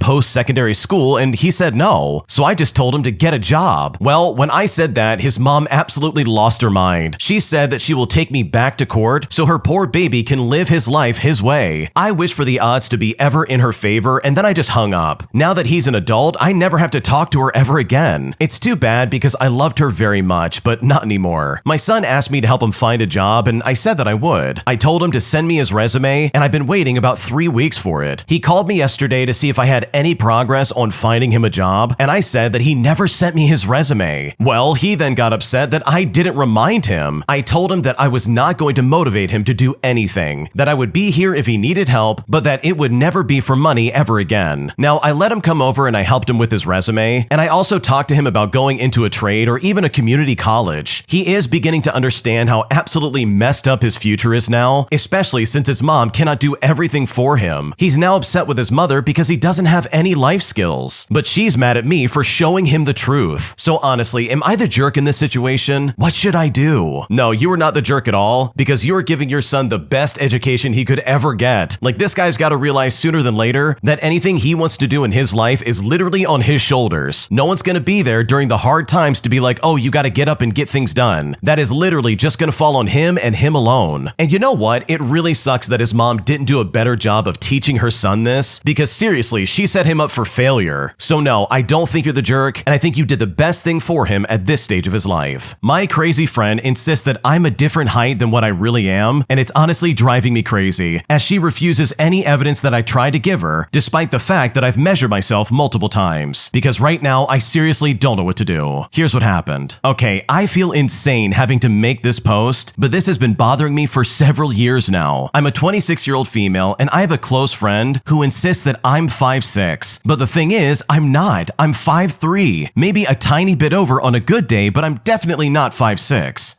I would tell her no, I'm not 5'6", and she would just argue with me about my own height. It got so bad that when I went to the doctor for regular checkups, I had a nurse measure me, a 20-something-year-old woman, which they normally don't do for obvious reasons, and she confirmed to me that I'm 5'3", which of course I already knew, and I relayed this information to my friend, but she still didn't believe me, or even thought that the nurse measured me wrong. I had my dad, who was tall and able to see over my head to get an accurate reading, literally measure me himself just because I felt like I was going insane, and he also got that I'm 5'3", to which my friend said, measuring tapes are known to be off, which sure, I'm not saying they can't be, but I'm consistently getting the same result over and over again, and this is with multiple measuring implements. Now, I don't know if it's because she says she's 5'6", and she insists that we're the same height or something like that, which yeah, we are around the same height, but we've never stood side by side and checked down to the inch or anything like that. There could easily be a few inches between us, but I don't want to argue about how tall she is when that's exactly what she does to me. At the end of the day, she can say her own height is whatever she wants it to be. I just want her to leave me alone about my height. Now, this comes up way more often than I would like it to, and I've handled it by just brushing over the topic, but it really bothers me, and I don't want it to bother me for the rest of my life. At the same time, this is pretty clearly a battle that I'm not going to win with her, and therefore, I don't want to keep arguing about it. Honestly, aside from this one thing, she really is a great person, and she is a great friend, but this is driving me up a wall. How do I get her to stop gaslighting me over my own height? What should I do? Okay, in my opinion, I think you might be onto something. I think she's saying that you're 5'6" because she wants to believe that she's 5'6", and if you guys are similar in height, then she's trying to believe, oh yeah, that means I'm 5'6" as well. And anytime you're like, no, I'm 5'3", I literally proved it. It only shakes up her worldview because you're the same height as her, and that means that everything she's like told people or said about herself is just completely wrong. So literally, this has nothing to do with you, and I'm pretty sure this has everything to do with her. So honestly, the next time you see her and she wants to be like, no, you're 5'6", you should pull out like 5 different tape measures and be like, okay, let's prove it. Like that literally might be the only way she proves it to herself that not only are you not 5'6", but also she's definitely not 5'6" either. Because that's honestly what I think's going on here, and it really sucks that you're caught in the crossfire. Am I the jerk for telling my sister-in-law that she should be ashamed of herself and learn to be a mature adult after she mouths off against my niece and nephew? Here's what happened. So my brother had 2 kids with his ex by the time he was 21 years old. He stuck around for a couple of years, but when they broke up, he left the kids as well. He paid no child support, made no effort to keep in touch with the kids, did not check if they were okay. He literally did nothing. The rest of the family let the relationship drop too, but I was the exception. I stayed part of my niece and nephew's lives. I still have a good relationship with them today, and they're really close to my kids. 5 years ago, my brother got married, and now he's expecting baby number 3 with his wife. After settling into family life, he started to think more about his oldest 2, and he made the decision to reach out to them. He was met with silence initially, and then after speaking to his ex, he got a brief message from his kids that they were still mad and hurt that he left. They had contact for about a month, and it was very sporadic. He asked if they could meet in person, and the kids said no, but they said they would do a video call with him one time, and that was it. This call happened 2.5 months into their reconciliation. At some point during this, he mentioned wanting them to meet his wife and other kids. They told him that was not going to happen, and that they didn't want to reconcile with him. My brother was surprised, and had thought that maybe them opening up about being angry and hurt was a sign that they were willing to work through that. They told him that it would be one thing if he didn't settle down and started a family all over again, but the fact that he did that and then reached out to them was just too much for them, and they want nothing to do with the family that he created now. This then led to a back and forth where he said they have younger siblings, and they told him very clearly that they will never acknowledge or accept them as siblings, and they will never accept him as their dad, and that he needs to move on. I spoke to my niece and nephew after the call as they reached out to me, and they said it was good to close that door and to have the decision be their own. They felt like they finally got some closure. Well, my brother wasn't prepared for the outcome, and his wife is furious that my niece and nephew rejected them for existing. She started bad-mouthing the kids at my parents' house in front of all of us. My brother told her to stop, but she told him that they should be ashamed of themselves for reacting like spoiled brats who didn't get their way, and punishing innocent children when they're supposed to be grown adults now. I finally spoke up, and I told my sister-in-law that she should be ashamed of herself for talking like that about the kids my brother abandoned, because he didn't give a second thought to them until he had settled down with her and their kids. I told her that she should learn to be a mature adult and accept that his actions had consequences and that this is one of them. Well, when I said that, she then became offended and started saying I have no right to speak to her that way, and now some of my family are telling me that I should have said nothing. So honestly, am I the jerk in this scenario? Because right now I'm still very frustrated. No, you are not the jerk, and in my opinion, it was your right and responsibility to step up. Your sister-in-law is a complete moron. She does not understand what those kids went through, and she clearly doesn't understand her deadbeat husband. And that's exactly what the brother is in this situation. He gave up on his kids and walked out on their lives, and then came back with a new family and said, hey, let's be a family again. Like, what are you talking about? That is so disgusting. Like, just imagine how the niece and nephew feel in this scenario, where they see their dad with a new wife and a new family, with him trying to be like, oh yeah, we could be a family again. Like, was he really expecting some kind of like blanket forgiveness for all the crap that he put them through? Like, that is not just gonna happen from one video call. Like, I'm sorry, that's just not the case. So for your sister-in-law to be mouthing off like this, when she very clearly has no idea what she's talking about, in my opinion, is something that absolutely needed to be shut down, because the original poster was there for those kids when no one else was. And if anybody is the most qualified to talk about what these kids have gone through, it is absolutely the original poster. Am I the jerk for leaving my sister's wedding reception, where I was supposed to be taking pictures, after my stepsister made it blatantly clear that she did not want me there? Because right now, she and my mom are very upset, and at this point, I really don't know what to do. Here's what happened. Okay, to start things off, I'm a professional photographer, mostly industrial photography for businesses and such, and I do other types for myself and as art. I love taking pictures of the old architecture in my city and of the surprising wildlife in it. My mom asked me if I would be willing to take pictures for my stepsister's wedding to help them save some money. She asked me to do it as a gift. She knows that my stepsister, who we will call Tina, absolutely hates me, and I pretty much reciprocate it. But I decided to be the bigger person, and I agreed. I was there for the makeup and the wedding party and getting dressed, and I took a ton of pictures at the wedding. I prepared a checklist of all the different formals that she wanted and made sure that I got them all. I mean, I did my absolute best. When I got to the reception, there was no place for me to sit. I had gotten there right away, so I could get pictures of the wedding party arriving and all of that. And the wedding party had stopped to use the bathroom and get freshened up. I called my mom to find out where I was meant to sit and to eat and do pretty much anything else, and she talked to Tina and called me back, and it was then that I could tell that she was upset. She said that Tina thought that since I was working and not a guest, she didn't have a seat or any food for me. After I heard that, I thanked my mom for the information, and then I just left. I took my boyfriend, who was my assistant that day, and we went out for dinner for my treat. I mean, we had been on the go for 8 hours by that point. I turned off my phone and we had a nice night out, and we saw the new Mad Max movie. Sunday morning, I turned on my phone and it was full of messages asking me where I went, then demanding that I come take pictures, and then her cursing me out. I called my mom to see what was up, and she said that Tina was very upset that I left and that all her reception pictures are going to be from cell phone cameras. She said I should have just gone to get a quick bite to eat at McDonald's and then came back. Now, I told her that I felt terrible and I would give her a full refund, but I also said that this was the last straw and that I do not want to hear anything when I do not invite Tina to my wedding next year. Now, Tina obviously thinks that I'm a jerk, and my mom thinks that I should have kept the peace. And at this point, I'm just gonna drop off the thumb drive with all the pictures, and I'm just gonna wash my hands of this altogether. No editing, no nothing. So am I the jerk for leaving early? Because right now, I seriously don't know what to do. No, you're not the jerk at all. Your stepsister decided to treat you like garbage, and as a result, she won the stupid prize of getting exactly what she deserved. Like seriously, it would not have been that much to find one spot for you to sit and eat, or at least enjoy the reception altogether. So for her to pretend that you're not even a guest is so disturbing to me. And in my opinion, if I was in your shoes, I would be just as upset and probably would have left in the same way that you did. My entitled boss demands that I no longer be allowed to get any overtime hours, despite the fact that I use my time wisely and my involvement is crucial for our company staying afloat. So I decided to get revenge by maliciously complying, resulting in our business nearly falling apart at the seams, with me proving to everybody, including our corporate representatives, that my boss is the reason that all of this fell apart. And I've honestly never felt better about getting back at somebody in my life. Here's what happened. So I work as a manager in a call center. I am nowhere near the phones and generally do not interact with customers. Rather, I am a knowledge repository for my staff and handle communication between our team and the client company which we provide support for. We are a technical support team, not a sales or order support, and the devices which we support are very complex consumer electronics. Most of our support time goes to professional installers, and we rarely speak to customers firsthand. In short, my job is to know our policies like the back of my hand and to know the products that we support better than anyone, except for maybe the designers that engineered them. A secondary part of my job is to coordinate our online chat team, which is generally pretty hands-off other than right as the shift ends, when I generally jump in to monitor any active chats and make sure they close up quickly. I don't want to keep my guys here any longer than necessary. They like it better, and it cuts down on overtime hours for the entire line of business by a lot. This means I generally rack up about 15 to 20 minutes of overtime a day, and some days it can be as little as 0, and others as much as an hour. My direct boss knows about all of this and is generally all for it. One day, however, the guy who was in charge of all of the support teams sent out a memo saying that management should never be getting overtime. I brought this up with my boss as this would seriously impact my team, and they ended up arranging a meeting with the big boss. Well, the big boss proceeds to tell my boss that no, I cannot rack up any overtime hours. So I think to myself, fine, I'm gonna get out at a reasonable time every day, and I have absolutely zero issue with this. So the next Monday, I log out right when my shift ends, and it turns out 3 of my guys were there for an extra hour with last-minute chats. Tuesday rolls around, and it's nearly the same story. This continues all through the week, and we are bleeding overtime hours for the support staff, with most of my team getting nearly an hour of overtime per day. This goes on for a pay period when the big boss comes back and tells us that we were told to reduce our overtime hours and that we had somehow racked up even more than we had before. Well, my boss backed me up and told the big boss that no, we were told to reduce management overtime hours, and that I had indeed not racked up any overtime. My big boss asked why my overtime hours had increased, and I mentioned that I stayed to make sure that my team had the support that they needed so that they could get out as early as possible. The big boss says, well, that makes sense. Keep doing that, but add any overtime to your Friday lunch so that you don't rack up any overtime. I explained that I can do this, but I will still probably be getting a bit of overtime on Fridays since the end of the shift is obviously after lunch. And again, this is totally fine by me. Long lunches are really nice. This works well for a few weeks, and I am making sure I zero out my overtime. But I knew it was only a matter of time before they regretted doing any of this. We were approaching the busy season and getting more and more long chats and longer calls. I made sure to get the big boss to email me and to send a message to me and my boss this instruction directly. Sure enough, a few weeks later on Monday, I'm there for a whopping hour and 30 minutes trying to get one guy out the door. Tuesday, it's the same story for about an hour, and then Wednesday, it's about an hour and 15 minutes. And to top it all off, I was there for 2 whole hours on Thursday. It was a terrible week for the last minute chats, and when I added everything up, it made my lunch for Friday about 5 hours and 45 minutes, not to mention an hour for my normal lunchtime. I normally work 4 hours, 1 hour for lunch, and then another 4 hours. So that Friday, I came in and explained the situation to my boss, and he was cool with me only working for 2 hours and 15 minutes the entire day. And this is because I was doing exactly what the big boss had told me to do. So an hour into my shift, I go on my 6 hour and 45 minute lunch break. While I'm enjoying most of my day siesta, the entire line of business is burning down. Chat is so busy that we have people waiting 30 minutes to speak to somebody. Calls are so busy that we have 15 calls waiting to be seen. On days like this, I normally jump in the queues as I do not need to document every case like our tier 1s have to, and I'm also very good at my job. I can usually knock out a 15 to 20 minute call for a tier 1 in about 5 minutes or less. I can easily handle 4 to 5 chats at one time, and this seriously takes a massive load off of that team. Now, I alone could not save this shift. There's no possible way. We were due for a hiring class, and we were working on onboarding our new tier 1s at the time. But man, does it look bad to the client when one of your key players is absent for all but 2 hours and 15 minutes on one of the busiest days we've ever had. I eventually get back, I settle down at my desk, which is right as the rush is clearing up. And at that point, the damage is already done, and we were pretty manageable for the rest of the day. Right at the end of my shift, I look and notice that there is no one on a chat or a queue, so I immediately log out and I thank my team for working hard that day. Fast forward to Monday, and I get to meet with the client, the big boss, and my boss for our weekly meeting. The client was furious about how Friday went, how one of our best assets was on a super long lunch break, and the big boss puts me on the spot and asks me why that was. But my response was completely rehearsed. I said the following: well, according to the company policy established by my boss, I am not allowed to accrue any overtime hours. Any hours over 8 worked within the work week must be made up during my lunch break on Fridays. Now, at this point, my big boss actually began denying it, but thankfully my boss stepped in and said, wait a second, I got an email about this. He then pulls up the email that the big boss sent and shares it on screen in the meeting. And at this point, the client is furious, and the corporate representative begins ripping the big boss a new one on the phone. After ripping into the big boss, the corporate representative speaks to me, telling me to accrue as many hours as needed to make sure my job is done, and that if my company wants to retain this line of business, the big boss is not to interfere with my generally very successful management without consulting them and myself. Ever since then, the big boss has continued to try to interfere and change how I run my line. However, every time so far, this corporate representative has had my back. They are extremely happy with my work, and they know that I do a great job. And they even pushed through a large raise for me when my big boss was blocking my boss's attempt to get me more money. And it honestly felt fantastic to get back at this stupid boss. Yeah, that guy is out of his mind if he's gonna try and block you from getting overtime hours. For starters, it seems like he's trying to micromanage and penny pinch you specifically, even though it doesn't sound like he knows at all what he's doing. That's really obnoxious, and it's so annoying to see someone act like that. But also, on top of that, you clearly were getting your job done in a timely manner. For him to sit there and be like, oh, you can't get any overtime hours, and if you do, you're gonna make it up on Friday. That's really annoying in and of itself, but not nearly as annoying as this guy trying to deny it ever happening. And this, ladies and gentlemen, in my opinion, is exactly why you need everything in writing. It is so important to recap what you talk about in meetings in an email or in some kind of written format, so then you can hold your boss accountable for what they say. This way, they can't try to screw you over and take you out of your job, or even try to lie like the big boss did, just so they can avoid any kind of heat from the higher ups. I can't stand management that acts like that, and there's just no good excuse for that in the slightest. So seriously, I'm so glad you came out on top of this situation, because your big boss sounded like a massive jerk. And I know if I had to deal with that on a daily basis, I would definitely be looking for another job. If you like Am I the Jerk, you're probably going to love Am I the Genius. Check it out, link down below in the description. Also, go to amithejerk.com/submit if you would like to submit your own stories. Am I the jerk for supposedly tricking my brother into selling me his half of our childhood home, only to then demolish it and make a lot of money off of it? Because right now he is very upset and I seriously don't know what to do. Here's what happened. So my mom and dad divorced when I was very young. My brother loved the fact that our mom had no rules for him, so he went with her. I abided by the custody agreement because I had no choice in the matter. My mom loves the both of us, but she dotes on my brother like he farts perfume. My dad kept the house, but he had to buy my mom out. It was an old house built in 1953. It had old wiring and was really less than suitable for modern living. What it did have though was a huge yard that was great growing up. My dad passed away during COVID-19, and he left everything equally between me and my brother. Now I wanted the house, and I told my brother that we should tear it down and put it in infill housing like that neighborhood is zoned for, but he just wanted money. So I bought out his half of the house at the market value, and it was sold as a teardown. He took the money and went on a vacation, and even after that, he still has money left over. Then I had the house demolished and I built a fourplex. Each unit has 3 bedrooms, 2.5 bathrooms, a small yard, and a garage. I kept one unit for myself, and I rent each of the other units for $2,000 a month. My mortgage is $1,800 a month for the entire thing, so basically I live for free and I bank $4,000 a month. Now at this point, my brother is angry with me, all because I didn't give him a unit to live in, since he reminds me that it was his home as well at one point. And you know what? I even offered to sell him one at a cost, but he said no. So right now I'm just lost. I offered him a partnership, I paid a fair price, I even offered to sell him a unit. I did everything to try and be fair, but he thinks that I tricked him because I apparently get free money every single month. Our mom said that she would be cutting me out of her will and giving everything to my brother if I didn't give him a unit or the income from one of them. Now I agreed that was fair and said that I would no longer feel the need to contribute to her upkeep or retirement when that time came. I am now being bombarded by the two of them, but I took the risk. I took on the debt and now the money is mine. So am I the jerk in this scenario? What should I do? No, you are definitely not the jerk. You bought him out of his portion of the house fair and square. You even tried to get him to join you in doing this in the first place, but he just wanted money and he wanted to run away and do his own thing. And it's so funny that he only has sour grapes after you put all this hard work in. That is completely obnoxious and so unfair of all the risk and the hard work you put into this place. So no, you're definitely not the jerk, and if your brother is seriously that upset about this, then that honestly falls on his shoulders and not yours. Am I the jerk for not letting someone switch seats with me mid-flight, all because they wanted to get away from a crying baby? Because as a result of me saying no, they freaked out and called me all kinds of horrible names, and now I'm starting to question my decision. Here's what happened. So my wife and I were flying back from Dublin to Washington, D.C. We were assigned the middle and window seats in a row, and the aisle passenger no-showed, so we ended up having the entire row to ourselves. Before leaving the gate, I moved to the aisle seat and my wife stayed at the window. Now, nothing eventful happened for the first 4.5 hours of the flight. The flight attendants were amazing and even gave us extra drinks to compensate for the guy that was missing in the middle. Well, randomly, the passenger from the aisle seat across from me comes over with their friend who was sitting a few rows back and announces to me that her friend would now be taking the middle seat just so she can get away from a crying baby further back. And mind you, she did not ask us. She told us that this was happening, and there were about 3 hours of flight time remaining. I asked the woman whether the flight attendants are on board with this or not, and she said yes. But since these deals are usually brokered by the flight attendant, I decided to call one over. So the flight attendant said that the agreement was that they could take an available aisle seat, but they could not disrupt anyone's seating arrangements. The woman then starts complaining about how I was assigned the middle, but then moved to the aisle before takeoff, so I shouldn't even have the aisle seat. I had been sitting there for almost 5 hours, and we had already distributed our items all over the row. The woman and her friend disappeared to talk to another flight attendant for about 5 minutes, and the woman across the aisle then comes back to her seat and proceeds to yell at me, saying that her friend would not be sitting there, not because she's not allowed to, but because I was so incredibly rude, and that we were complete jerks. But you know what? I just kept my eyes on the show that I was watching. nothing. The only thing I did this entire time was ask to talk to a flight attendant. I did not say anything else to this woman, though I really would have liked to. So honestly, am I the jerk for not volunteering the middle seat mid-flight? Because that lady was very angry and I'm kind of questioning my decision. No, you are definitely not the jerk. First and foremost, you absolutely need to check with the flight attendant first, and this lady and her friend just straight up lied to you and said, "Oh yeah, she's on board with it, don't worry about it." Like, that's insane and that's completely uncalled for. But even better, just look at the way she reacted when she was told no. This lady freaked out and acted like the whole world was ending, as if you had committed some great atrocity. But you literally didn't do a single thing. All you did was call over a flight attendant and try to mitigate this situation because this lady was clearly lying. So no, you're definitely not the jerk, and those people's behavior and attitude was completely uncalled for. Am I the jerk for walking out of the house and staying away for the entire day after my parents brought up once again that my older sister did not want to be adopted by them? Because after hearing this so many times growing up, I'm honestly sick of it and I now don't know what to do. Here's what happened. So my parents are hosting extended family for a couple of weeks. It's my maternal and paternal grandparents, as well as my aunt and uncle on my paternal side. It was going okay until last weekend when my parents brought up a topic of conversation that I am so tired of hearing and being pulled into. So let me explain the non-adoption and why it bugs me. My dad had a kid before he met my mom, this being my half-sister. My dad had primary custody of my half-sister, and her mom was in and out of her life. My parents met when my half-sister was 2 years old and got married when she was 4. Her mom was in and out of prison and was on and off substances and alcohol, and she was really disruptive to my half-sister's life and to my parents. She refused to stay away, but refused to be a good mom as well. When I was 2 or 3 years old, her mom offered to walk away for good, but only if they removed any chance that she could be sued for child support. My mom was willing to adopt my half-sister. The 3 adults wanted this to happen, but because of my half-sister's age, her wishes held a lot of weight, and she didn't want my mom to adopt me, and so as a result, it never happened. So as a result, her mom kept the back and forth for a few more years before giving up the relationship with my half-sister completely. My parents were so upset that my half-sister rejected having a stable and loving mom with my mom for a woman who even she admitted was so mean to her and didn't take good care of her at all. But from what I witnessed, my half-sister never really liked my mom to begin with. It's a really big deal to my parents, and I have grown up hearing about it way more than I need to. They told me details I didn't need to know, and this is when I was too young to be hearing them. They would literally suck the fun out of things just even bringing it up, and I just know that they hold it against my half-sister, and they also think that my other sisters and I do as well, but the lack of closeness has nothing to do with her not getting adopted, and everything to do with our half-sister not wanting to be close with us. I asked my parents to stop bringing it up around us a few times, but they just ignored me. But then they said they got it and that they would listen. But last weekend, my parents brought it up while the family was over, and I was so not wanting to hear about it again. So I got up in the middle of breakfast and I left the house, and I didn't come back all day. And you know what? My parents were so mad at me for that. I told them that I couldn't listen to them talk about it again, and that they just simply couldn't help themselves, but I wasn't going to turn it into a fight to try and stop them. They told me walking out without permission is bad enough, especially since I'm only 17 years old, but when we have family here, they said it's disrespectful, and they told me that I'm old enough to know and do better. Now, this has been a sore point the entire week. So honestly, am I the jerk in this situation? Because right now, I really don't know what to do. No, I don't think you're the jerk at all. It seems like your parents bring this up pretty much all the time, and I think after like the first 10 times, it would really drive me crazy as well. And it sounds like it just completely deflates the room entirely, and it ruins all of the atmosphere that probably was there before they started talking. So you know what? If I was in your shoes, I probably would have walked out as well, or at least like gone up to my room and been like, yeah, I'm not gonna hear this another time, because that really is obnoxious, and I don't blame you for reacting in the way that you did. Am I the jerk for telling my wife that her family would need to get a hotel the next time they visit us simply because of how obnoxious their kids are? Here's what happened. My wife and I have been married for 7 years, and we have a 5-year-old son. My wife has 4 siblings with 2 brothers and 2 sisters. Her brothers live far away, and she isn't very close to them, and both of her sisters live within 2 hours of us, and the 3 of them are very close. Both of her sisters also have 2 kids. Her youngest sister, who we will call Jennifer, has a 3-year-old and a 1-year-old. Jennifer, her husband, and their kids came to visit us this past weekend for Memorial Day, and we have 3 bedrooms in our house: our master, our son's room, and a smaller guest room. My wife decided on her own that we should let Jennifer Jennifer and her family have our bedroom. Apparently, Jennifer's kids aren't the best sleepers at home, and if they are in an unfamiliar place, it's even worse. So, my wife offered Jennifer our room so all of them could be in one room, and my wife and I would sleep in the guest room. Well, it turns out that by bad sleepers, Jennifer means that her kids wake up multiple times a night and then wake up for good at 5 o'clock in the morning every single day. I don't know about anyone else, but the last thing I want to do on a weekend is be woken up by a screaming baby at 5 in the morning 3 days in a row. It wasn't just the crying baby, but the fact that Jennifer and her husband would also be running around getting whatever the baby needed. The commotion was so bad that it woke our son up, who then woke up my wife and myself. And this was every single day at 5 in the morning. I spent the entire weekend tired and very cranky. To make things worse, Jennifer and her husband would take naps together whenever one of their kids was napping, which left my wife and I watch their non-napping child all by ourselves. I complained to my wife about being tired, and she told me that her sister and brother-in-law needed the rest more than we do, because this is their life every day, so we should help them at least get a little bit of a break. But by the time Jennifer and her family left on Monday, all I wanted to do was sleep, which I did immediately after they left. Well, my wife got upset with me for napping because our son was also tired and cranky and was fighting her on everything, and she even woke me up so that she could take a break. Well, I later told her that next time her sister wants to come and visit, they need to get a hotel because their kids' sleeping habits are clearly disruptive to our entire family. She told me that she isn't going to tell her sister to fork out hundreds of dollars for a hotel room when we have the space for them in our house. She also said that Jennifer's kids will become better sleepers as they get older. So I told her that every decision that she is making prioritizes her sister over me and our son. And when I said that, she got defensive and told me that I'm being a jerk. Now, maybe I'm far enough removed from the baby stage that I've just completely blocked it out, but I do not remember ever being so disruptive to anyone when we were guests in their house. They are supposed to come and visit us again for the 4th of July, and I'm already completely dreading it. So am I the jerk for saying what I said about my wife's sister? Because right now, I seriously don't know what to do. Honestly, I can kind of see both sides of this, but it seems like your wife is looking through rose-tinted glasses. She is not looking at the facts, and she is just completely ignoring how intrusive these people really were in your home. And I'm personally right there with the original poster. If someone was in my house and they were waking up and screaming at 5 in the morning every single day, I would be super exhausted, and I really would not want to put up with that. So in my opinion, I don't think that's an unreasonable request, because it really does not sound like you guys have enough room to accommodate them. Because from what you've described, it sounds like they're very disruptive. And if I was in your shoes, I definitely would not want to deal with that a second time. An entitled drunken passenger steals my exit row seat on an airplane that I was riding on, claiming that this seat was his and that nobody was ever going to move him. Things got so bad that the police ended up being called just to escort this crazy man off the plane. And I've honestly never met anybody this entitled in my life. Here's what happened. So I was flying from Fort Lauderdale to Jacksonville about 20 years ago. It was a small regional airline, basically a puddle jumper plane. There were single seats down one side and double seats down the other. This was also back before airlines charge you for the audacity of desiring to breathe while in their tin cans. And since I was booking pretty far ahead of time, I was able to select a seat on the left side where the single seats were on the airplane. Now, being 6'4" and having flown numerous times, I know that the exit row is the primo spot unless you're paying for first class or business class. And I also know that arriving early and asking politely at check-in more often than not gets you that sweet extra legroom as long as it's available. So I show up a couple of hours early. I go to the check-in counter. I ask the nice lady if there's any chance I could get an exit row, and sure enough, being polite won again. And doubly so, because I not only got the exit row, but I also got to stay on the same side of the plane, which means no one would be bumping elbows with me, which is definitely a jackpot. Now, I make my way down to the gate, and soon enough, it's time to board our flight. There's the pre-boarding passengers first, then the rest of us cattle. I make my way down to my prize, only to find that someone is sitting in it. Now, I'm annoyed, but not overly so. I mean, it could just be an honest mistake, right? So I go up to him and I say, "Sir, I'm sorry, but I think you might be in my seat." I then show the guy my boarding pass. Well, he looks at me and says, "Screw you." And as he said that, I realize, oh wow, yeah, he's definitely drunk. And I could tell that by the way he was slurring his words. So not only was he belligerent, but drunk and belligerent. Well, I know the rules. And if you're drunk enough to slur your speech, then that means no exit row for you. I catch the attention of a flight attendant, and I talk to her quietly about the situation and my concern about Mr. Jerk over here in the exit row. Never mind the fact that it's my seat in the exit row. She approaches the gentleman, but barely gets a word out before this guy screams at her to get lost. And at this point, I'm laughing to myself because I know exactly what's coming next. Sure enough, she heads off to the front of the plane, and Mr. Jerk is smiling smugly, thinking that he's won this battle. Meanwhile, I'm grinning like the Cheshire Cat because I know exactly what's gonna happen next. Sure enough, here comes the captain with the flight attendant in row. Now this gentleman is big. He's got at least 2 inches on me height-wise, and I suspect if he ever gets bored with being a pilot, he could play defensive back. Clearly, the kind of person who gets out pent-up energy by picking up and putting down very heavy things repeatedly. The captain goes up and says, "Sir, what's the issue?" Now, Mr. Jerk has figured out that the man standing in front of him is obviously some kind of authority figure, but he doesn't quite seem to be able to pin down what kind of authority figure. So, in a slightly less drunk corner of his mind, he knows the phrase is uniform and he knows big. So, instead of a repeat of what the flight attendant and myself got, the captain gets some drunken warbling about it being his seat, and that I was mean or something like that because I wanted to take it away from him, and that the lady over there, as he points to the flight attendant, was mean as well. The captain, meanwhile, takes one look at the flight attendant and then back at Mr. Jerk. He says to him, "Sir, have you been drinking?" And this guy just says, "Oh yeah, I've had 2 beers." Now, as an aside, I really want to see those mystical 2 beers sometime, because I imagine that this guy drank 2 kegs of beers, but I digress. The captain tries to be polite. "Sir, could I please see your boarding pass?" The captain knows that this flight is full, so it's doubtful that he can get this guy into any kind of decent seat, like a bulkhead seat, or even just try to bribe him. But he really just wants to know where this guy is actually supposed to be. The captain says, "Sir, your seat is back there." And this is as he points to an empty seat in the very back of the plane, with his seat being just forward of the galley and the bathroom. So obviously not a primo seat. He says to the captain, "No, it's not. This is my seat." So with a sigh, the captain turns to me and says, "Sir, can I please see your boarding pass?" He goes back to Mr. Jerk and says, "Sir, this seat belongs to the gentleman standing right here. Please get your belongings and move to your assigned seat." Now at this point, the slightly less drunk part of his brain lost hold of its grip on his mouth, and the 2 beers that are clearly sitting in this guy's stomach started to bellow out. He screams at the captain and says, "No, this is my seat. Screw you." Now, I'll be honest, the captain was not expecting this. And then I see a vein throbbing on the captain's forehead that easily could have doubled as a garden hose. He pointed at me and said, "Sir, please come with me." He spun on his heels and walked towards the front of the plane. At this point, he just wants to separate Mr. Jerk from those that he deems as mean. Once we are finally out of his earshot, he looks at the flight attendant and asks her to call the airport police to escort the gentleman off the aircraft. I glance back and Mr. Jerk is smiling smugly again, thinking that somehow he's won. Well, that smile lasted about 7 more minutes, all the way up until the local police arrived to inform Mr. Jerk that he can either walk off the plane under his own power, or he can be cuffed and assisted off the plane. Now, I will credit the cops. They had much more patience than I had. This guy then went on for about 5 minutes in a drunken rage, screaming about how everyone was being so mean to him. And at that point, eventually they lost their patience too. The silver bracelets came out and off they went, with our drunk friend now protesting loudly that the cops were being mean as well. And I've honestly never seen anybody act that insane in my life. Yeah, I think I would be super annoyed if somebody stole my seat, but also was so blazingly drunk and obnoxious about it in the process. That would be really annoying to deal with, and I can't imagine having that kind of patience to not try and tell him off and be like, "Hey, you need to move." So honestly, good for the original poster for handling this with style and with class, because that entitled jerk absolutely had it coming. If you like Am I the Jerk, you're probably going to love Am I the Genius. Check it out, link down below in the description. Also, go to amithejerk.com/submit if you would like to submit your own stories. A group of entitled Karens make wild assumptions about our wine selling business, claiming that we're just breaking down all the boxes instead of selling them, despite none of that actually being true. Here's what happened. A while back, I worked at a wine store. Everything in the store was at least 80 points for those of you who understand what that means. So we understandably get some things in rather nice packaging. The cigars are the fanciest packaging in my opinion, but honestly, to someone who sells the stuff, it's just a box. Now, boxes inspire ideas, but not all of them are good. Just imagine what kinds of people would show up to some place with the pretense of having lots of boxes. Those people are the kind of people that show up to wine stores, except used wine boxes have replay value for people buying wine. So there's a built-in demand that really prevents waste. Only completely useless cardboard gets crushed, and only dirty boxes get thrown out. So it's not a goldmine of boxes. boxes. So one day the phone rings and it's an old lady with a sweet demeanor. She asked us if we had any wooden wine crates available. I put her on hold and I asked my coworker if we had any, and she told me that we get them here once in a while, but when one is available, it goes quickly, usually to the first person who asks for it. We have to actually sell enough wine that comes in a wooden crate before the crate can be up for grabs. So the lady thanks me and says goodbye. At that point, I go about my day. It's not that unusual of a question, but it's the first time that I'd actually gotten an answer. Previous time, I just said that I didn't know, but now I do, so that's really good. So then the phone rings again, and it's another old lady. She tells me that she heard we have a wooden crate wine boxes, and that they will be available after a sale is done, and she wanted to be sure that she was the first person to ask for one, almost acting as if there was some kind of like waiting list, or even some kind of like big sale event that they were just being used for. So I explained that no, there is no word on when a single crate would be available. It is completely random. So all the bottles that are stored in this crate, they need to be sold first. And I explained this particular set of facts a few times. I answered that lady's questions and she actually seemed to get the whole thing. With the matter being settled, it was definitely explained that there were no crates available because of some sale. Well, after about an hour of unremarkable wine store business, the phone rings again. I swear, it somehow rang harder than normal, even though phones don't actually ring anymore. This one was a frantic old lady. She heard that a sale had ended and we had removed all the wine crates, so they were unavailable to customers. She said to me, "People want those crates." But I just repeated all the information I told the last two callers. I then tried to figure out what all the fuss was about. We talked enough and then I resolved all the concerns. While on the phone with this same caller, I explained more detail about how one of these boxes would even become available, and I really thought that I was off the hook at this point. But then the boss lady Karen calls. This lady sounds like the type of person who grabs her pearls and screams, "Oh my stars." I mean, she definitely needs an organist to follow her around. The best that I could gather was that she heard that we were redoing our warehouse and that we aren't holding wooden crates for anyone. Supposedly, we were crushing the crates to make sure they all fit in the dumpster. Then we went on to ramble about how beautiful those wooden crates are and how people reuse them, and she begged me to ask the wine clerk for 6 of them. Well, at that point, I put her on hold and I laughed my head off, and I decided to ask a random clerk if it could be done. The guy looked scared for his job, so I disregarded his reluctant yes because he told me that the manager would be mad and the crates, certainly full of delicate, expensive products, wouldn't even stack well. I even looked at the room where the wooden crate wines are stored, and they're not even from the same places in the world. They're built from completely different woods. They only stack with the same brand. Well, the lady calmed down when she learned that no, we didn't have a machine that crushes wooden crates. I have a background in sales, but I regret not trying to actually sell all the wine in question. Fast forward, and 3 days later, a college girl called me, and when she began asking me questions about wine crates, as if she was trying to make sense of something, it turns out that she saw a wine crate bookcase on Instagram and wanted to build one herself. Fortunately, she apologized, and I was just glad that I found it funny, and that her grandmother's actual sewing circle is the reason that all this drama popped off in the first place. Because trust me, these conversations were incredibly exhausting. Wow, I can only imagine getting the same phone call like that over and over again for what, several days? Or even all at the same time on the same day. I know whenever I worked customer service and people would just assume things about the job and just make up stories in their head, it really made my job not only harder, but also very frustrating. So I think the original poster handled this really well, and they kept their cool despite the fact that these people were just making stuff up. Because I know if I was in their shoes, I would definitely have been very frustrated from the beginning. My boyfriend is literally into every conspiracy theory that you could possibly think of, as he is constantly studying all the hidden things about the world despite never having any evidence to back up any of his claims. And now, after a recent conversation, my boyfriend has called me a government puppet and that I need to open my mind to other points of views. And at this point, I'm wondering if I'm making a mistake by dating this guy, or if this is something that I can overlook and still have a good life with him. Because right now, I seriously don't know what to do. Here's what happened. I'm a 29-year-old female and my boyfriend is 45 years old. And we had a few things to iron out in our relationship of 6 months. We get on really well, but my God, every conspiracy going on, he is absolutely into it. I don't mind with a few of them because who am I to judge? I don't honestly have all the answers. I kind of like it in a way sometimes because I find it funny and interesting that he thinks about these things. But it is currently everything. Weather control, rigged elections, pyramids, COVID, Stonehenge, aliens in Mesopotamia, the earth being flat, and the list goes on and on. One of his friends had a go at me once for not doing my my own research around the Great Reset, which I kind of just laughed off because I think it's ridiculous. And if there really was a Great Reset, I'm unlikely to live through it, so I don't really care. My boyfriend went to Egypt just before we started dating and literally argued with the tour guides about the origins of the pyramids, believing that he was indoctrinated. See, when it comes to ancient structures, he claims that they don't want us to know about them and that they hide all of this from us. According to him, archaeologists are just brainwashed, and when things are found that don't fit the version of history we have or the time period, they discredit it and say that it's not real. Like how apparently a bit of metal that was found somewhere, which showed proof of advanced machinery way back in the day. When I googled this, the article I found had the plausible answer that actually it fell off a bit of machinery in present time that was digging up the ancient site. There's so much of, oh, they control this and they control that. And I'm like, who is they? Does this non-binary person exist in the world? Like, who is it that you're talking about? It doesn't tend to bother us day to day, but tonight we've had quite a big argument about conspiracies. He actually thinks that I'm a government puppet and that it will stunt my growth by never thinking outside the box. For context, I'm a medical professional that very much deals with what's happening now and what I can do right in that second to help my patients. And he is in a manual field where that sort of stuff just doesn't come into play. The COVID topic for me is off limits because I worked throughout the pandemic and he respects that. So is this a deal breaker? This is the biggest red flag and it feels so ridiculous and comical, but I worry if this is a sign of things to come. What should I do? In my opinion, this is a massive red flag and a giant deal breaker for me. If my significant other went up to me and said, "Oh, you're just a government puppet. You need to open your mind," and then try to spout off all this garbage that you literally just mentioned, from arguing about the pyramids to weather control, I would literally dump that person right away. There's no way in the world I would ever want to be with someone like that. And it's just amazing to me that you're willing to put up with that for so long. Like, hey, good for you. If you really like them, I guess go for it. But if I was in your shoes, there is no way on earth I would ever want to date someone like that, because they literally sound unhinged. And that is definitely not the kind of person that I want in my life. Am I the jerk for shaving my head without telling my family? Because right now, my parents and my brothers are furious with me. And at this point, I seriously don't know what to do. Here's what happened. I'm a 19-year-old female and I just finished my freshman year of college. My grandmother, who's 82 years old, is unfortunately in the later stages of cancer and is not expected to live much longer. We were very close when I was a child, much of which was because I'm her only granddaughter, which is something that she had always wished to have. One of the ways we bonded was through my hair. I had it very long, all the way down my back, and she loved how it looked like hers did when she was a kid. I was repeatedly told my entire life, especially by my grandmother, to never cut it as it was beautiful. Now, I came out as a lesbian at 16 years old and started to take on more of a masculine appearance, and in turn, my self-confidence became a lot stronger, but it also definitely alienated me from my family. They're not homophobic by any means, but they're definitely uncomfortable with the idea of me being gay, especially because I'm the only girl. Through those last few years of high school, despite wearing masculine clothes and getting an undercut in my hair, I still kept my super long hair. My parents didn't love this new look, but never tried to stop me either. Well, going to college far away from where I grew up has allowed me to embrace the look I'm going for a little bit more, and the obvious step for me was to cut my hair. It was something that I wanted to do for years, and so in April, right after I returned to campus from spring break, I had a friend of mine shave all of my hair off, knowing that I wouldn't have to face the consequences with my family for another month or so when I came back home from college. And you know what? I love my shaved head. I feel so much more like myself without all the hair weighing me down, and I even donated all of my hair. I was extremely nervous for my family to see me without my hair. I was too nervous to tell my parents, so it came as a shock to them when my dad picked me up at the airport and saw me. His immediate concern was that this trip home could very well be the last time I see my grandmother, and it would absolutely break her heart to see me without my hair. When I got home, my mom was absolutely livid. She said that it was incredibly selfish for me to do this, especially when I knew I was going to see my grandmother, who absolutely loved my hair, and that it was unfair to have her last image of her only granddaughter being, in her words, an ugly tomboy hairdo. At this point, I feel absolutely awful, because while I did this for me and I feel great about the haircut, it breaks my heart to think about my grandmother and what I did to her by doing this. And this is because the first thing she always used to do when she saw me was tussle my hair and compliment it. My parents are still very mad at me, and so are my brothers, because my grandmother is our matriarch, and we are all trying to do everything we can to make her happy and comfortable at the end of her life. They are all saying that I should have at least waited for her to pass away before I cut my own hair. So am I the jerk for not considering this when I chose to shave my head? Because right now, I seriously don't know what to do. No, I don't think you're the jerk at all, and anyone who's making a big deal out of this, in my opinion, is completely out of line. This is your body, this is your hair, and you could do whatever you want with it. If you want to cut it, let it grow out, or dye it, that is all literally up to you. No one stakes any kind of claim over how you look, or over the kind of way you want to live your life. So honestly, if I was in your shoes, I would tell them to get lost. If your grandmother really only loved you because of your hair, and only wanted you around because you had long, beautiful hair like she had when she was a kid, and this really is that big of a deal breaker, then in my opinion, she never actually loved you. If she did love you, she'll love you regardless of how you look. And that should be the same with any other genuine family member who actually cares about you. And sure, I can understand that they're shocked that you shaved your head and just didn't say anything, but I know for a fact that if one of my sisters did that, I would still love them for the person that they are. Wow, I can't believe you didn't think about anyone else before you did something with your body. Like, that's just insane, and there's literally no reason to act like that. So no, you are definitely not the jerk, and I think your family is acting insane for treating you in the way that they are. My former job treats me like garbage after I quit to try and find something else, causing me to burst into tears out of pure humiliation. Here's what happened. Okay, so let me start off by saying that this was my first job. I was a food runner and a busser, but I wasn't a server. I got hired at a local place where the owner had a reputation for being a massive jerk, but I really wanted to see the good. Over the summer, the other two bussers constantly called off, leaving me at work alone even on major holidays. And as a result, I got so stressed out from working alone, closing the store, and sometimes even opening by myself. By the end of the summer, I quit and gave my 2 weeks notice, and my boss asked me to meet with her to understand why I was leaving. And in this meeting, she promised to cross-train me if I returned in the spring. Well, spring came along and I recommended a friend for the job. I had been asking since April to be scheduled for the first week of May, and they said yes. My friend got hired and ended up with more hours than me, even though I had been there longer. Well, I complained and they called me into another meeting. My manager told me that to get more hours, you have to prove yourself to us. They brought up my attempt to quit last year and dodged my questions about getting the same hours as last summer, not counting the times that I worked alone. It was then that I realized I should have stuck with my decision to quit last year. So that night, I texted them after my shift and I just quit. And not even 2 weeks later, I got a similar job at a distillery. Yesterday, during my break, I visited my old job to say hi to my old coworkers. My former boss cornered me, likely because she knew I struggle with standing up to authority. She noticed where I was working and asked what I was doing. I told her I was still food running and bussing, and she said to me, "So you quit to do the same thing there after we planned on moving you to a new position?" But I explained why I quit again, just like I had to my manager before. She then told me that I should have thought twice about my decision and that I need to work on my communication and decision-making skills. Now, normally I'd put on a poker face, but it actually caught me off guard. I am not the type to leave without saying goodbye, but I felt so humiliated. And when I left, I burst into tears on my way back to my job. It sounds pathetic, but I felt hopeless and humiliated. At that moment, I wished that I had never worked there. I wouldn't wish my experience on my worst enemy, and I'm praying that this new place treats me better and that I don't get treated like that ever again. Yeah, if I was in your shoes, I would have told that lady off right then and there. Because here's the thing, and I really mean this, no one should ever have to take that kind of treatment ever. I don't care who it is. Putting up with that kind of passive-aggressive garbage, in my opinion, is only going to cause you mental stress that you do not need. So hopefully in the future, you have a chance to defend yourself and stand up for your good name. Because that lady was completely out of line, and you definitely did not deserve that in the slightest. An entitled cheating scumbag begs me not to expose his secret after he gets caught trying to cheat on his wife with my mom by lying and saying that he was single. But after the way he treated my mom and tricked her, I decided to get some revenge. And as a result, I exposed him for the cheating scumbag that he is and effectively ruined his marriage. Here's what happened. Okay, this event took place before the pandemic. I had worked at this job for at least 6 years before I left its toxic environment. Yet I got along with just about all of my coworkers. I also, won't lie, live with my mom, which I only say this because of a couple of things. My stepdad passed away from lung cancer in 2018, and he passed away 7 months after he was diagnosed. And in 2019, she and I got the house that we currently live in. Now, when this event took place, I worked nights at my job at the time. I would normally be home around 6 a.m. due to not driving at the time, and it was too cold for me to use my e-bike, so I would get rides from coworkers or or just bike itself depending on the weather. As a side note, this is also Canada, so it can get really cold, and my asthma makes it hard for me to bike in cold weather. This was my day off, so I was hoping to just relax and just get some sleep, even though that wasn't meant to happen, as I was woken up by some sound above me. I live in the basement at my house, as it is a finished basement and my bedroom is under the living room of the house, but I just chalked it up to my mom watching something on TV. So I get out of the bed to go grab my mom's bedding that was in the dryer. As I was getting up the stairs and opened the door, that was when I saw the dog. Now, here's another thing I should point out. The dog, whose name is Buddy, was my stepdad's dog, and he would call Buddy his furry son. This dog kept my mom sane when my stepdad passed away and was always comforted by this dog and everything that came into her life. Now, it was very strange for me to see this dog in the kitchen instead of the living room or my mom's room. He was practically glued to my mom's side. So I asked him, "What are you doing out here, Buddy?" Buddy was just wagging his tail at me. So I go toward the living room door and I saw that the door was shut. Again, that confuses me, so I just mentally shrug and I open the door. I start to tell my mom that I'm bringing up her bedding, but I stopped when I see a very familiar face on the couch with my mom. My mom looks at me in surprise and tries to tell me who this is, but I say to her, "I know who he is, Mom." And when I said that, it wasn't clicking in for me what was going on, because again, I just woke up from doing a closing shift, and I really did not get a lot of sleep. She says to me, "How do you know him?" At this point, this guy's eyes are wide since I walked into the living room, but I just say, "Well, I work with his wife." At this point, Mom is sitting in a state of confusion and kind of leans back a little while looking at the man. She then asks the guy, "This is your ex-wife, right?" And she seemed a little skeptical. Before he could even answer, I said, "No, it's his current wife." And then I said the coworker's name. Now, my mom, of course, is in shock. And again, I don't clue in as to what was going on. They're just talking as I walk further into the living room with her bedding and I set it on a chair. I pet Buddy and I make sure he goes outside to do his thing, and then I go back to my living room in the basement. Well, the guy was kicked out a while later, though beforehand, he had begged my mom to tell me not to tell his wife about this because she is very possessive. So for months, I kept my mouth shut. Though that wasn't the only thing she told me. She had told me that the reason why Buddy was kept out of the living room was because the moment that that guy walked into the house, Buddy growled at him. And for the sake of the story, we'll call him Jay. Jay is not his real name. And trust me, Buddy loves everybody. So for him to growl at someone was a big red flag. That alone shocked me when my mom told me this. Well, that, on top of the fact that it turns out that Jay also knew my mom's cousin and her cousin's husband. They went to high school together, and we only found that out when my mom mentioned that was part of their conversation before I came up the stairs. When Mom also told me that he was there because they met on Tinder and that this was a date, oh how I wish that I knew sooner. I would have kicked his butt out the door myself, because if there's one thing I hated, it will always be cheaters. My mom had been cheated on before, and she hates them, so she was thankful that I came up when I did. Now, there's more to this story, because as I said, I had kept my mouth shut for months on not telling my coworker. Let's call her Leslie. As we worked, I heard her saying that she was being kicked out of her townhouse. Now, I was confused and I asked what happened. Leslie told some of us that Jay tried to overdose, and she had managed to get him help in time to save him. So she pretty much saved his life, and he tries to repay her by trying to get her kicked out of the house. So when I heard that, I'm just saying to myself, okay, screw this, no repercussions. Then I told her everything that happened. How he met my mom, to him being at my house, to when I came up. I mean, I literally told her everything. When I was done, she just stared at me, a mix of shock and anger. It turns out Jay cheated on her throughout their entire marriage, even though they have 5 kids, her oldest being in her 20s or 30s. Also, he was the possessive one, not Leslie. Whenever they separated, he was always allowed to see other people, but not her, and he definitely made sure of that. Once she had everything I told her, she had finally been pushed because of what I told her, that it all seemed that it was far worse than what he's done in the past, and their marriage was toxic from what I learned later on. Not just with destroying her property such as her phone, but he also hacked into her Facebook to make posts themselves. I don't know all the details, but what I do know is that there is now a restraining order against him. He even tried to tear her down by saying that no man would ever want her because she was used and old. Now, mind you, she isn't old. She's still young and has a lot of life left in her. Then he told her that she's too old to get a union job, but she proved him wrong on all accounts. She got herself a good man, got a good paying job now, and she even lost some weight. She's doing a fantastic job living her life right now. But there was one thing that I had asked her after I told her everything. I said to her, "Leslie, you said that I look like my mom, right?" She said to me, "Yes, you do." Now, for reference, I had posted pictures of me and my mom from my mom's Facebook page that came from my mom's 50th birthday, and Leslie had commented just how much my mom and I look alike, and I'm basically her clone to say the least. Her husband had met me many times in the past because he would sometimes bring Leslie coffee or bring her the debit card that she might have forgot. So I asked her, how is it that your husband didn't even notice how much I look like my mom when he met her? Well, what she said next honestly made me smile. She said straight up, well, because he's an idiot. And I laughed a little at that. Even their son, who also worked with us, told me that his dad isn't that smart or even that bright. So you can tell that it had to be true if his own now ex-wife and son tell me the same thing. When I had even told Leslie how he knew my mom's cousin and her husband, Leslie had told me that it was most likely that he would have tried to get lucky with her as well. Though that wasn't going to happen anyways, because my mom's cousin is still very much in love with her husband, and they are high school sweethearts. So this guy tried to get lucky only to then ruin his marriage, which is honestly just karma at its finest. But I still wish that I had said something sooner, I won't lie. That is my biggest regret with all of this, but I'm at least happy that she got out of that toxic marriage, and hopefully she never has to deal with him ever again. Yeah, that guy's a massive jerk. Literally, he tried to be like, oh, please don't tell my wife that I'm cheating on her. Like, that is so unbelievably ridiculous, and there's like no way I'm gonna listen to that. I also feel so bad for the original poster's mom, because here they thought they were getting with someone who was single and that they would have some kind of like solid relationship with. So to find out that way by the original poster, while the guy is literally on your couch, like that is devastating. So sure, I totally understand why you feel like you should have said something sooner, but at the end of the day, it did all work out, because in the end, the truth came out and exposed this guy for the jerk that he is. And that, in my opinion, is the best part about this entire story. If you like Am I the Jerk, you're probably going to love Am I the Genius. Check it out, link down below in the description. Also, go to amithejerk.com/submit if you would like to submit your own stories. My manager denies my time off despite the fact that I'm pregnant, claiming that I still need to work at the office, even though I was afraid of going into labor at the office. And I'm honestly so sick of my boss, and I now don't know what to do. Here's what happened. So I'm a 31-year-old female, and I was 1 week away from my due date and was working full-time in a school administration position. At this time, I had the capability to work from home if needed, and when I accepted the position prior to my pregnancy, I was told by my boss, we'll call them Ronnie, that's not their real name, that it was very flexible as long as I got my hours in. I very rarely work from home, and typically only did so for an hour or two in the morning if it was needed later on in order to get to work before my OB/GYN appointments, as it was a long commute between work and home and the doctor's office. However, I was told by Ronnie after accepting the position to try and limit my work from home to 2 days a month, which is fine. At this point, I was well under, since I was only working an hour or two, maybe twice a month, and only once a month before that. Now, being so close to my due date, I was experiencing physical hardships that made working on site more and more difficult, such as dizzy spells, a pulled tendon in my foot, and severe back pain. I was also scared of potentially going into labor while at work, with it being so far away from the hospital that my doctor delivers at. To top it all off, my coworkers started asking more invasive questions about my pregnancy that made me very uncomfortable. So all in all, it was not a fun time. I explained all of this in an email to Ronnie and asked for her permission to almost exclusively work from home up until I go into labor. I said that I thought it would be a reasonable accommodation and I work really well from home. Ronnie responded a couple days later denying my request to work from home at all and said that I needed to be there since we would be starting some of our busiest work in a couple of months, which I would be gone for on maternity leave anyways, so I'm not sure why she brought it up. But I could talk to HR about leave options if I am truly having trouble working. By the way, it is illegal in my state to require an employee to take leave if there's a reasonable accommodation that can be made instead. So at this point, I decided to maliciously comply. I immediately went to HR and I did just that. We talked about options and found out that I could start my leave the very next day and still be paid the state mandatory leave pay for the extra time. I informed Ronnie that I would be out starting the next day as I needed to take care of myself. She then said to me, I understand you need to do what's best for you, but you need to understand that I need to do what's best for the team. So yeah, everything I normally manage basically went to crap in my absence, as the other people on my team weren't qualified to do the work and kept taking time off leading up to my due date instead of learning the basics while I was there to teach them. I mean, I left detailed procedure notes and workflow lists, but I later found out Ronnie had to pick up all the extra work and a lot of it never got done since she didn't have time. But regardless of what Ronnie thought, I'm so glad that I got my time off. Yeah, your boss was being super obnoxious. was. They weren't trying to do what's best for the team, they were just trying to do what was best for them. They knew they were not going to train anybody to cover your responsibilities, so they knew that if you weren't working, they would have to pick up the slack, which is really frustrating for you because Ronnie could have easily cross-trained someone, and instead of going through with that, they decided to be lazy. And that, in my opinion, is not your fault in the slightest. Am I the jerk for not offering support to my dad's wife after she was the reason why my dad's original marriage fell apart? Because right now, she and everybody else is super upset with me, and at this point, I seriously don't know what to do. Here's what happened. So my dad's wife found out 6 weeks ago that he's been cheating on her for years. They have 3 kids together, and she had no idea that he was cheating. His wife, who I'll call Anne for this post, was my dad's affair partner when he was married to my mom. I was 8 years old when we found out, and how that happened was that dad brought Anne over to pick up his stuff because he wanted to move in with her, and neither of them cared at all that I was there. A few weeks later, my mom passed away in a car accident, and I moved in with my dad and Anne. But I did not look at either of them in a positive light, and I still don't, and I'm now 17 years old. Anne and I butted heads a lot over the years, and she would talk about deserving more respect, and I told her that she was just the lady my dad cheated on my mom with, and she'd never be more than that in my eyes. I told her I didn't respect her as a person or as a supposed family member. Dad tried to get me to see him more positively at first, but when he realized I'd asked the big questions like why he did that to mom and me, he just stopped trying. I always assumed that he found a new mistress, but didn't have any proof until a year and a half ago when I saw him with another woman. I said nothing and I carried on waiting for the day that she found out. There were times I wanted to rub it in her face so bad, but I just didn't do it. And I will admit it, I was definitely laughing behind her back. When Anne found out, she kicked Dad out and I moved out with him. This was seen as a controversial choice because Anne wanted me to stay, and since everything went down, Anne has wanted me to visit her and wanted me to be with her and Dad's kids. As a side note, I'm not close to the kids, and I don't really care about having a relationship with them. Last week, Dad brought me by Anne's place to pick up more of his stuff and my stuff. Anne's family was there, and Anne and her family were scolding me for choosing Dad over Anne and saying Anne deserved my support, that they couldn't believe I'd pick my dad's side over hers. But you know what? I said that I picked neither side. But Anne means nothing to me, so I'm not gonna do anything for her. Anne's mom told me that Anne was a victim. I told them that she cheated with a married man and shouldn't be shocked that he'd do the same to her because she is nothing special. They kept engaging with me and my dad was taking his sweet time. Anne decided to talk to me one-on-one and asked me to stand by her and support her and help her give the kids a good life and show that we're still a family. And when she said that, I just laughed in her face. And when I did that, Anne started to cry. Her family asked her about it and she told them that I had laughed. They called me disgusting and cruel and said I should be ashamed of treating someone in my family that way. Anne's sister sent me a few DMs before I locked down my socials, but she said I should apologize to Anne and I should be there for her now to make up for my reaction to her. She had told me to be a better man and not some pathetic child who blames the women for stuff. So am I the jerk in this situation? What should I do? No, I don't think you're the jerk at all. I think Anne got exactly what she deserved, and I think your dad got exactly what he deserved. He literally cheated on his mom, and then Anne, who absolutely knew what was going on and who willingly tore your family apart, got a taste of her own medicine in a beautiful fashion. She realized that the original poster's dad is a scumbag through and through, and she had no business doing what she did in the first place. And you know what? If I went through that as a kid, and then I saw all of this go down with the additional baggage that Anne caused in your life, like literally, I think I would have laughed in her face as well. Because you know what? Anne got exactly what she deserved. And if she's unhappy with the result, then she should not have helped your dad cheat in the first place. This next story came from the Am I the Jerk subreddit. Check the links in the description if you would like to submit your own story. Am I the jerk for slapping my father-in-law after he made some blatantly racist remarks about me? Because after our altercation, I have banned him from ever seeing our future child, and I'm still trying to figure out if I'm the jerk for making that decision. Here's what happened. So my cruel father-in-law insulted me and said some borderline racist things to me at my husband's birthday party. So let me explain the whole story. I'm a black female in my 20s, and I've been married to my husband who is Asian for about 4 years. We are very happy together, and I'm currently pregnant with our first child. So I've never really had a problem with any of my husband's family except for his father. His dad is a very old-fashioned man, so when his son came home with a black girl, he wasn't very happy. His mom and siblings welcomed me and were kind, and I was feeling pretty good about it until my father-in-law decided to say something. He said, "You know women like that are very untrustworthy, Henry, and for the sake of the story, we'll call my husband Henry. That's not his real name. I was stunned at his words, and so was everyone else. I didn't want to say anything to make him dislike me even more, so I just kept quiet. But Henry had no plans of doing that, as he asked what did he mean by that, and his father just shrugged his shoulders. After that, the dinner was relatively peaceful, so the night ended and we went home. The next day, we get a call from his father saying that something from their house was missing and was implying that I had something to do with it. He said, "Ever since that woman was over, your mother's necklace has gone missing." Well, my husband and I assured him that I didn't take anything, but he just didn't believe me. Later on, they found out that my husband's sister had borrowed it and forgot to give it back. So my husband made him apologize, and even though he did, I could tell that it wasn't sincere. After a while, we got engaged, and we broke the news to his family. They were all happy for me, and my mother-in-law told me that she was so happy for us and couldn't think of a better woman for her son. When she said that, I teared up a little bit, and I thanked her for what she said, but my father-in-law was fuming. He yelled at me and my husband and said, "Are you out of your mind, Henry? She's terrible for you. Women like her are horrible." When he said that, I was appalled. How could he say something like that about me? My husband was absolutely furious. He said to him, "You are not going to talk to her like that, and you are going to apologize or you're not coming to our wedding." Now, after that, my father-in-law did apologize and started behaving, but only for a little bit. Fast forward, and the wedding was perfect. And surprisingly, my father-in-law didn't cause any problems. But that was probably because I had two brothers who were absolute tanks, and they were ready to show him to the door if he tried anything. At the reception, we were asked if we were thinking about having kids at the time, and we just said that we don't know, but my father-in-law said, "Oh, I pray that you don't." I turned to him and I asked him, "Excuse me?" He said that he has seen how people like me are as mothers, and I told him that anyone can be a good mother no matter what their race is. And when I said that, he just rolled his eyes and stayed quiet the entire evening. After a couple of months, we soon found out that I was pregnant, and we were overjoyed, and we were so happy to share the news with everyone. But we decided to wait until my husband's birthday to make it even more special. So on the day of his birthday, his family came over and we had a good time. His father was giving me dirty looks and was commenting on my weight, but I just ignored him. During the end of his party, my husband gave a big speech about how thankful he was for his life and his family, and to break the news. He said, "I'm so thankful for the future that me and my wife are going to make with our child." When he said that, everyone burst into excited yells and laughs as they were congratulating us and everything. But I could see that my father-in-law was seething with rage. It was then that he broke loose and yelled something that honestly blew my mind. He screamed out, "You are too young to be having kids. This is going to hurt you so bad. It's always your race making these bad decisions. Honestly, you should have gotten with a girl of your race, Henry." Now, when he said this, I was so angry that I couldn't hold it back anymore. So I slapped him across the face, literally making everybody go silent. I glared at my father-in-law and I told him, "I am done with you. I am done with your bigoted opinion. Before you start judging my race, get to know me just a bit more, and you will never see my grandchild ever again." He stood there speechless for a second and then he just left. My mother-in-law then apologized for his actions, and I told her not to apologize because it wasn't her fault. After that, my husband has stopped talking to his father, and I haven't heard from my father-in-law ever since. And I'm honestly so happy, but I still need to know, am I the jerk for slapping my father-in-law after the awful things that he said about me? No, you are definitely not the jerk, because your father-in-law is straight up racist, not borderline racist like you were trying to say in the beginning. He is just straight up racist towards you, and it is so unfair. Like, think about it. Here you have your son who finally found the love of his life, and instead of being happy for him and welcoming this person into your life, you make racist assumptions about them based off of their skin color. Like, if someone acts like that, they are the lowest form of life on planet Earth. And there really is no good excuse for that too, by the way. Someone making these kind of racist remarks and saying these things over and over again, regardless of how much the original poster has tried to show that yes, they are a good person, like, that is so disturbing. And if I was in the original poster's shoes, I probably would have reacted the exact same way. And I also don't blame you for banning this guy from ever seeing your future kid, because if he's gonna be racist towards you, I can guarantee you he's gonna do the same thing to your kid. That would be awful for that child, and I would never allow that kind of hate in my kid's life. And also, how embarrassing for the mother-in-law as well as the other siblings who are like, yes, we do love you and we do accept you. Like, literally everybody else in the family is on board and they're so excited for you to be a part of the family, but the father-in-law is the only one who's hung up and acting like a complete moron. So no, you are definitely not the jerk. You did everything right, and I don't even blame you for slapping that guy in the face, because he definitely deserved it. He got away with saying that crap one too many times in my opinion, and it was about about time that someone literally put him in his place. Because hateful jerks like that should not be around you or your future kids ever. And I think it was smart to ban him preemptively so that he doesn't try to say that hateful garbage to your future kid. An entitled customer screams and yells at me after they don't get exactly what they want. But after listening to that for long enough, I decided that enough is enough. So as a result, I yelled back, forcing my manager to step in so that I wouldn't lose my job. And I'm honestly so sick of customers like this, and I hope I never deal with these people ever again. Here's what happened. Okay, to put context around this story, I have to tell you a few things first. First of all, I've been working at my current company for almost a decade in different stores, and the warehouse I'm currently at in various positions. I took my current role as the lowest level of management so that I would not be customer facing anymore. Recently, we've started doing customer pickups out of my warehouse, and I'm the primary for that about 3 days a week. The rule for pickup is that the furniture has to be in factory packaging, not the wrapping that we use for delivery and storage. Also, I spent some time as an infantry team leader in Iraq about 15 years ago, and I've been working nothing but retail and warehouses ever since. Anyways, 2 customers come in to get their furniture, and they had been told earlier in the day that one piece didn't arrive. They start being loud and belligerent to my associate, so she comes to get me. They're a father in his 60s and a son in his 40s, both with very thick Eastern European accents. I try to calm things down and explain to them that they have to wait a day for the missing piece. I say that they're free to take what we have or take everything tomorrow. Well, they just start yelling at me, and you know what? I'm okay with this. When I tell them that they're free to contact their salesman about the issue, they begin swearing at me, telling me that it's my job to call them. They scream that the receipt label is for my company, stating that I need to be the one to call them, and they said that while also referring to the logo of the company on my shirt. And at this point, their verbal and physical communication have changed to being very aggressive. Now, my immediate and unthinking physical reaction is to shift my body weight and ready myself for a violent altercation. Now, I know that's not the right answer, I know, but decade-old reflexes are still reflexes. At this point, I lose my cool, and that old combat team leader voice comes out. I scream at them, "Gentlemen, you are more than welcome to take what is here or cancel your order." And when that comes out of my mouth, there's a stunned silence for about 3 seconds, and then they start right back up again. They start to say, "It's like this wherever we go. This other store and that other store, the post office, everywhere." Now, I don't tell them that maybe they're the problem, but instead, I do tell them that I cannot give them what they want because it's for another customer and I could lose my job. They then scream at me, "F that customer and F your job. That's not my problem. Give me what I want." I turned to the associate who originally dealt with them, and I asked her to get the closing manager. I'm now shaking from the adrenaline dump, but I'm trying to control it. My brain is doing threat assessment. My body is prepping for one of them to swing on me. And more importantly, my mouth is clamped shut so I don't say anything worse. My manager then comes over to talk to them as they yell about how bad we are, and then gives them the piece from our storage bin that was for another customer, which, you know what, that was his call and not mine. And then, just like magic, they're just so happy and helpful getting their furniture loaded. The father even hugs the manager and tries to shake my hand, but I'm just shaking with rage, saying a polite yes sir and no sir until they leave. I told the associate that she was free to take her lunch and that I would be dealing with the pickups until she was done. The manager commended me for not losing my mind on them, and then I took another 5 minutes after they left for the shakes to stop. And honestly, I haven't had an interaction like that since I left the army. It was jarring to just have my switch flip back on so fast. I am not proud of how I acted in any way. In fact, I'm disappointed in myself for slipping to their level. As a leader, I should be better than that. But with that being said, I hope those guys never come back. Okay, I love this story for more than one reason, because here we have a former military person who still felt that adrenaline jump after dealing with an awful customer. And if someone who's a veteran of war can feel that way and still feel like they have like an adrenaline jump and they're shaking and they're so mad, then that personally gives me solace that yes, those feelings are normal, especially when I worked a customer service job. Because if you've worked in those kind of jobs in the past, then you know exactly what I'm talking about. Some people can be so nasty and mean. They can treat you like absolute garbage and really ruin your day. And I know for me at least, I always thought to myself, man, I wish I was stronger. But this story has literally shown me that yeah, I could be stronger, but that doesn't mean I'm not gonna still get frustrated and really like shaking with anger. And the original poster in this story, who I'm willing to bet is much stronger than me mentally and physically, still had the same reaction that I've had at previous jobs. So hopefully this gives us all room to maybe cut ourselves some slack, especially if we ever deal with a rude customer and we find ourselves actually being shaken up by how awful they treated us. If you like Am I the Jerk, you're probably going to love Am I the Genius. Check it out, link down below in the description. Also, go to amithejerk.com LemonSlicesOnSushi.com/submit if you would like to submit your own stories. My friend's entitled mother makes my life a living nightmare as she goes out of her way to say horrible things to me while we're at a pool party. Here's what happened. So this happened back in 2019 during the summer going into the 7th grade. On that day, I was invited to a pool party from my dad's friend's daughter returning from vacation in Mexico with her grandmother. We will call the daughter Erica for the sake of the story, and Erica is not her real name. And to be honest, Erica was just returning and wanted to go swimming. She just got a pool built in her backyard that looked identical to mine, just hers had a hot tub and ours didn't. And I expected to just go to Erica's mom's house because she lived next door. But it turns out the party wasn't at her house. So I assumed this meant we would be going to a friend's house in the neighborhood, but no. We all hopped into the car to head to the public pool. Now, I was cool with it. Thankfully, my mom gave me money for food just in case the pool party wasn't at somebody's house. Now, when we get to the pool, we are then expected by Erica's entitled mom to pay for our own bracelets. And you know what? I'm cool with it because I do have my own money, but I was really confused. I assumed that since she invited us out, she was paying for all of us. I pay for my ticket, but then I turn to see my friends Esmeralda and Ashley. Those are not their real names. Esmeralda is the younger one of the sisters close to Erica's age, and the older sister Ashley is about my age. They both didn't bring any money because we thought we were swimming at somebody's house and not a public pool. Well, the entitled mom starts scolding at them, and when she paid for their bracelets, she was mumbling about how their mom now suddenly owes them. Another girl we will call Isabella, who is the youngest there, paid for herself because her family gave her money. Lastly, Erica's older cousin by 3 years was paid for only because he's family, and his mom was sending money to his aunt when he stayed there. So we finally get in and I'm really hungry, and I decided that I'm going to eat first because I definitely skipped breakfast. And I got a lot of food because my mom gave me $20. From what I remember, I got a hot dog, some chips, some ice cream, and a slushie. Now, I understand how crazy it was that I ate that, but I had some issues at the time at home. To sum it up, because I don't feel like getting into it, basically, I ate whatever I wanted when I wasn't home because my family was way too controlling over food. I also had health issues that made me eat more, plus my medications. Anyways, Erica's entitled mom looked at me in disgust. She said to me, "You shouldn't eat all of that." And then she just wandered off. I knew what she was trying to say, but she remembered that my dad is friends with her fiance, and if she said what she was planning to say, it really can cause some issues. So she remembered saying something that she thought would work. She said to me, "Your mom wouldn't be okay with you eating all of that." I eventually got into the pool after eating, and I played in the water for a little bit. Every time I lightly splashed my friend Ashley, Erica and her mom would get mad and yell at me and Ashley because we were the oldest and we should act our age. And as a reminder, I was in the 6th grade at the time. We were also then expected to watch the little kids and follow them around. Now, me and Ashley didn't really want to do that, but we did so because it got embarrassing being stared at by everyone, especially when Erica's entitled mom would yell at us. Me and Ashley barely got to do what we wanted in the pool. And mind you, me and Ashley are in the 6th and 7th grade. And here we are watching a 4th, 3rd, and 2nd grader. And that's all instead of enjoying the pool itself. If me and Ashley knew we were going to be used as unpaid babysitters, we would have probably just stayed home and swam at my house. The kids got out of the pool because they got hungry, so we decided to follow, and I also wanted a popsicle because it hit 103 degrees at the time. And when we first got to the pool, it was about 95 degrees. Erica's mom side-eyed me and said, "You don't need any more food because you ate 4 hours ago." As a side note, we were at this pool for about 9 hours in total. I said, "I know, but I just want a popsicle." So eventually she allowed me to take my coin purse back and buy one. At first she said I have to give the other kids the rest of my money so they can eat as well. But I lied and said that popsicles were $2 and I only had 2 left. Well, Erica's mom then got upset and scolded me, saying that I shouldn't have gotten all that food and now the others won't get to eat, even though I brought my own money and so did Isabella. Erica's mom then pulled out $5 and told them that they needed to share, but when Isabella refused the money, saying that she had her own, Erica's mom asked how much she had, and she said she had about $30 or $40, but her mom said it's only for her and to return the rest to her mom. Well, when Erica's mom heard that, she took back her $5 and said that Isabella has to pay for all of the kids because she has the most money and that her mom would be fine with it. It's also important to know that Erica's mom never paid back Isabella's mom for the cost of the kids, which was about $30 in total. I got a popsicle and I bought the last Sour Patch Kids, which was for my older brother because recently he had been nice to me that week. So I bought it more or less as a treat. I enjoyed 2 popsicles and placed the candy in the bag secretly because I didn't want to let the other kids see the candy. Well, Erica's mom basically shamed everybody for what they got. I shared with Ashley some of my food because we were super close, and Erica Erica's mom was mad that I didn't share with her daughter. Fast forward and we went swimming again afterwards, and I came back a few hours later to Erica's mom complaining about random stuff and then wanting to leave. And as we were packing up our stuff, Ashley was complaining quietly about being hungry because she knew if she said it too loudly, she would be scolded by Erica's mom, especially when Isabella was tasked with paying for everybody's meal. So I gave her a few Sour Patch Kids because I accidentally opened the box when I grabbed my clothes. I put the box back quietly, and then I turned to Erica's mom, who was shaming me for buying candy and not sharing with the other kids. She then says to me, "You need to share with the other kids because you ate enough already." Well, when the other kids heard that I had candy, they all ran up begging for candy. When I tried to explain to Erica's mom that the candy is mainly for my brother, she accused me of lying and said that I had to share. So these stupid kids ran to my bag because they were excited for candy, and Erica's mom took the candy from my bag and shared it between all of the kids. After these kids got handfuls of candy, she gave me and Ashley 3 pieces each for being greedy. Now, the only thing that kept me looking forward to this day was going to pick up some ice cream at an ice cream shop close by. Well, as soon as we got close though, Erica's mom said that we don't deserve ice cream and said that we will get some at her house instead. Well, as soon as we get there, we got mini Otter Pops. Ashley declined because she wanted ice cream and decided to go home to get some from her house. Everyone else, and shockingly enough, including me, got their own Otter Pop, but only halfway because apparently we didn't deserve a full Otter Pot. I then went home very disappointed, but in the end, I didn't tell my parents everything because I was in fear that I might get in trouble for all of the food that I ate. Wow, this story is really sad for a few reasons, but for starters, it really sucks that your parents at the time were like basically controlling everything that you ate. Like, it really seems like they had some kind of chokehold on what you could and couldn't eat, and that's like really obnoxious in my opinion, and there's just no good excuse for it. But also, Erica's mom sounds like a basket case. She was combative with you and your friends pretty much from the start. Like, she was already up your case, but also refused to pay for anybody else's stuff, and seriously tried to make you and one of your friends pay for everything, even though she's an adult and she's got adult money. And you know what? Looking back in hindsight, that really is such a big deal for a kid because you just don't have that much expendable income. So seriously, I'm so sorry you dealt with that, and hopefully you've moved on from Erica and her entitled mom, because both of them do not sound like good people, and I just don't think those are good friends to be around in the first place. This next story came from the Am I the Jerk subreddit. Check the links in the description if you would like to submit your own stories. Am I the jerk for not sending the PDF documents to my brother that he would need to go to university, despite the fact that I basically filled everything out for him, and he is now blatantly taking advantage of me? Because right now, my parents are very mad at me, and right now, I seriously don't know what to do. Here's what happened. I'm a 19-year-old female, and I have a brother who's 20 years old, and we had a fight today, and it blew up really badly, and my parents are quite upset with me. We were recently admitted to the same university, and we had to fill out the financial aid form. I was accepted in mid-April and had to submit it that month, whereas my brother received his acceptance in mid-May and had to fill it out right then and there. Now, he is on a gap year, so we're both starting university together. The form is insanely long, and both of our numbers and everything needed to match up, so I saved my financial aid document for him, and I sent it to him when it was his turn. The document also had 2 short essays in it that I had written, and I understand that since our financial situation and history is the exact same, the essay was also basically going to be the same. But my brother quite literally just copy and pasted it to the document, despite me asking him not to do so. It was honestly quite upsetting, but I didn't make a fuss out of it. At the end of the form, there are roughly 25 documents that the university requires, such as blank statements and a lot of stuff like that. So I sent him all of it, as I had scanned them previously, and I kept them saved in my laptop. Even then, he was quite annoying, and kept calling me for the most basic questions that he can Google himself. Today, he received an email from the financial aid office asking for additional documents and some explanations. I sent him the screenshot of the explanation that I had given for the points that they asked for, and he once again decided that he's gonna copy it, which I again told him not to do it, and just try and rewrite it or reword it for himself at least. But instead, he used the same excuse, saying that it's the same either way. He then asked me for these 3 documents, and I did have them scanned and saved on my phone and my laptop, but I refused to send them to him. And I did this just out of sheer annoyance, honestly. Like, seriously, just do it yourself. I filled this entire form out, I scanned all of these documents, and in the middle of my board exams, which are my A-levels in science. And if I can do it, then why can't he just do it when he has nothing to do in his life except for play video games on his PS4? So I refused to send them for free, and instead jokingly placed a price on each document, and to be honest, I was completely serious about it. It was not at all an insane amount of money. It was honestly very, very cheap cheap. And if he didn't want to do that, then he can instead spend 5 minutes and scan the documents himself. Now, instead, he snatched my phone that he knows the password to and decided to lock himself in a room and send himself the documents and upload them on the financial aid form. Now, to say I was absolutely fuming would be an understatement because I was livid. So I grabbed his PS4 and I held it up, telling him that I'm gonna throw it on the floor if he sends himself the documents and doesn't give back my phone. He eventually comes out and I put his PS4 down and I grab my phone. And I knew quite well that he has sent the documents already and there's literally nothing I can do. At this point, I was very, very upset. And I even said I was going to email the university about the fact that I wrote his personal statement and essays. That too in the midst of my midterm exams while he was on a gap year, and I had to write out my own personal statement and so many supplementary essays. I mean, I wrote a better personal statement for him than my own personal statement. Obviously, he knew I wouldn't do that because I'm not at that level of petty or mean, and it would also possibly ruin my own admission. To sum it all up, I'm pretty sure I did nothing wrong, but my parents are both on his side, that I could have just easily sent the documents to him and not caused the entire fuss, but I just don't agree with them. My point further being that he has absolutely no respect for me whatsoever, and I'm beginning to harbor a lot of resentment for him due to a multitude of things that he has done in the recent past. My parents are of the opinion that this is how siblings are and I need to move on. My father is quite upset with me for causing all this unnecessary drama in the house, and my mother actually started crying after seeing us fight like this. So seriously, am I the jerk in this situation? Because I honestly feel like I did nothing wrong. No, you are not the jerk, and honestly, I would be very upset with him as well. If that university connects the dots, it really could affect both of your admission and completely ruin everything that you're working for. And that sucks for you specifically, because it doesn't sound like your brother is taking anything seriously when it comes to university, and it really sounds like he's just riding off of your coattails when it comes to getting things done. And that is literally so obnoxious. Like, that is not going to serve him well in school at all, because it blatantly shows he has a massive lack of discipline with getting things done. So no, I don't think you're the jerk at all, and I think your parents and your brother are completely out of line for somehow pinning this on you. But at the end of the day, this is honestly like foreshadowing to how his college career is going to go, because I definitely don't think he has what it takes to be a good student, and it's only a matter of time before he drops out again. My friends mock me and make fun of me all night and make me feel like garbage almost on purpose. And I'm honestly still stunned by the way they treated me that I'm now unsure of what to do next. Here's what happened. I'm a 19-year-old female, and I was out with 3 of my girlfriends having a meal in one of those restaurants that give you the option to choose the lobster you would like to eat. Personally, I don't have a problem with this. I do find it a little bit weird, but that's honestly besides the point. 3 out of the 4 of us decided that we're going to choose a regular option in the menu and that we were not going to get a lobster. But girl number 4, we'll call her Bella for the sake of the story, decided to go up and choose a lobster. And we all went with her because we wanted to have a look at them as well. There were 3 large tanks with about 10 lobsters in each one, and they were all huge, with a blackish brown color to all of them. In the far corner of one of the tanks, there was a tiny one with blue markings on his back, and he was absolutely adorable. I told all my friends how cute I thought he was, and I even gave him a name. The other girls just looked nonchalant and just kind of rolled their eyes at me, which already began to rub me the wrong way. But yeah, I get it's a lobster, but have a bit of bloody whimsy once in your life, right? But either way, I brushed it off because I am the youngest in my group. So I just assumed that it was a signal that I was being immature and to stop fawning over a lobster. We all went back to our table and left Bella waiting to pick her lobster. And as my final joke, laced with seriousness, I patted her on the shoulder and said, "Please don't pick Mr. Blue." And when I said that, she laughed. Fast forward, and when our food comes out, I know that her lobster looks tiny, but because it's cooked, I can't really tell if it is Mr. Blue. I help Bella cut it open, and one of the girls starts laughing and says, "Oh, look at you betraying Mr. Blue like that." And then they all started laughing. At this point, I'm still in a good mood, so I smile when I say, "I know it's not Mr. Blue." But all my friends look at me in the eye and they tell me that Bella picked Mr. Blue. And when they said that, my mood plummets, because not only did they take out Mr. Blue, but now I'm made to feel like the butt of the joke that isn't really that funny at all. It just seems so weird to me that they relished in destroying the only lobster I named in the entire tank. Bella tells me to stop being so serious about the whole thing, it's just a lobster, and that it was going to pass away either way. Now I know that, but I'm more upset at the fact that she ate him right in front of me. Not only that, but she also gave pieces to my other friends as well, and they all ate him and made comments saying,